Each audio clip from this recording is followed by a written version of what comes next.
ಧೀರರ ನಾಡು ಪಂಜಾಬಿನ ಯುವಕ ಹರಿಕಿಶನ್ ತಲ್ವಾರ್ ಭಗತ್ ಸಿಂಗ್ ಮತ್ತು ರಾಮ್ ಪ್ರಸಾದ್ ಬಿಸ್ಮಿಲ್ಲಾರ ಅಪ್ಪಟ ಅಭಿಮಾನಿಯಾಗಿದ್ದ. ನಮ್ಮ ನೆಲಕ್ಕೆ ಬಂದು ನಮ್ಮವರ ಮೇಲೆ ದಬ್ಬಾಳಿಕೆ ನಡೆಸುವ ವಿದೇಶಿ ಅಧಿಕಾರಿಗಳನ್ನು ಕೊಲ್ಲಲೇಬೇಕು ಎಂದು ಹರಿಕಿಶನ್ ನಿರ್ಧರಿಸಿದನು. ಪಂಜಾಬಿನ ಗವರ್ನರ್ ಆಗಿದ್ದ ಸರ್ ಜಿಫ್ರಿ ಡಿ ಮಾಂಟ್ಮೊರಾನ್ಸಿ ಅವರನ್ನು ಹತ್ಯೆ ಮಾಡುವ ಸಲುವಾಗಿ ಯುರೋಪ್ ಪ್ರಜೆಯಂತೆಯೇ ವೇಷ ಧರಿಸಿಕೊಂಡು ಹರಿಕಿಶನ್ ಪಂಜಾಬ್ ವಿಶ್ವವಿದ್ಯಾಲಯದ ಘಟಿಕೋತ್ಸವ ಸಮಾರಂಭದಲ್ಲಿ ಪಾಲ್ಗೊಂಡನು.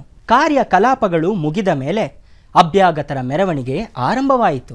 ಆಗ ಹರಿಕಿಶನ್ ಮಾಂಟೊಮರನ್ಸಿಯ ಮೇಲೆ ಗುಂಡಿನ ದಾಳಿ ನಡೆಸಿದನು. ಈತನ ಬಂದೂಕಿನಿಂದ ಹೊರಟ ಗುಂಡು ಎದುರಾಳಿಯ ಎದೆಯ ಬದಲಿಗೆ ತೋಳಿಗೆ ತಗುಲಿತು. ಹರಿಯನ್ನು ಬಂಧಿಸಲು ಪೊಲೀಸ್ ಅಧಿಕಾರಿ ಚನನ್ ಸಿಂಗ್ ಮುಂದಾದ.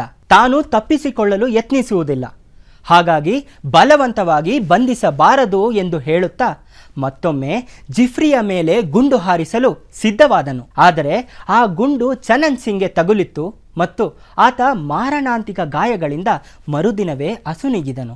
6 ಗುಂಡುಗಳು ಖಾಲಿಯಾದ ನಂತರ ಹರಿಕಿಶನ್ ಮತ್ತೊಮ್ಮೆ ತನ್ನ ಬಂದೂಕಿಗೆ ಗುಂಡುಗಳನ್ನು ತುಂಬಲು ಸಜ್ಜಾದನು. ಘಟಿಕೋತ್ಸವದಲ್ಲಿ ನೆರೆದಿದ್ದ ಭಾರತೀಯರು ಮತ್ತು ಐರೋಪ್ಯರು 22-23 ವರ್ಷದ ಹರಿಕಿಶನ್ನ ಸಿಡಿಲ ಆರ್ಭಟವನ್ನು ಕಂಡು ನಿಬ್ಬೆರಗಾದರು. ಕಿಶನ್ನನ್ನು ಬಂಧಿಸಿದ ಆಂಗ್ಲರು ಆತನನ್ನು 14 ದಿನಗಳ ಕಾಲ ಅತ್ಯಂತ ಕ್ರೂರವಾಗಿ ಹಿಂಸಿಸಿದರು. ಮಗನನ್ನು ನೋಡಲು ಬಂದ ಹರಿಕಿಶನ್ನ ತಂದೆ ಗುರುದಾಸ್ ಮಾಲ್ ಕೇಳಿದ ಮೊದಲ ಪ್ರಶ್ನೆ ಅದು ಹೇಗೆ ನಿನ್ನ ಗುರಿ ತಪ್ಪಿತು ಎಂಬುದಾಗಿತ್ತು.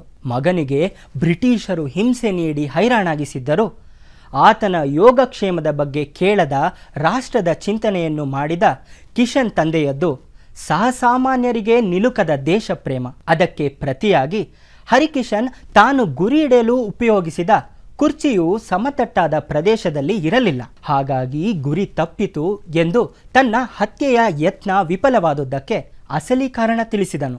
ಬ್ರಿಟಿಷ್ ಸರ್ಕಾರವು ಹರಿಕಿಶನ್ನಿಗೆ ಗಲ್ಲು ಶಿಕ್ಷೆ ವಿಧಿಸಿತು. ಮುಖದ ಮೇಲೆ ಕಿರುನಗೆಯನ್ನು ಬೀರುತ್ತಾ ನೇಣುಗಂಬಕ್ಕೆ ಹರಿಕಿಶನ್ ಕೊರಳೊಡ್ಡಿದ್ದು ಮಾತ್ರ ಬ್ರಿಟಿಷರನ್ನು ಮೂಕವಿಸ್ಮಿತರನ್ನಾಗಿ ಮಾಡಿತು. ಹರಿಕಿಶನ್ ಎಂಬ ಅಪರಿಮಿತ ದೇಶ ಪ್ರೇಮದ ದಿವ್ಯಾತ್ಮವೊಂದು ಭಾರತಾಂಬೆಯ ಪ್ರಸನ್ನ ವದನದ ತೇಜಸ್ಸಿನಲ್ಲಿ ಒಂದಾಯಿತು.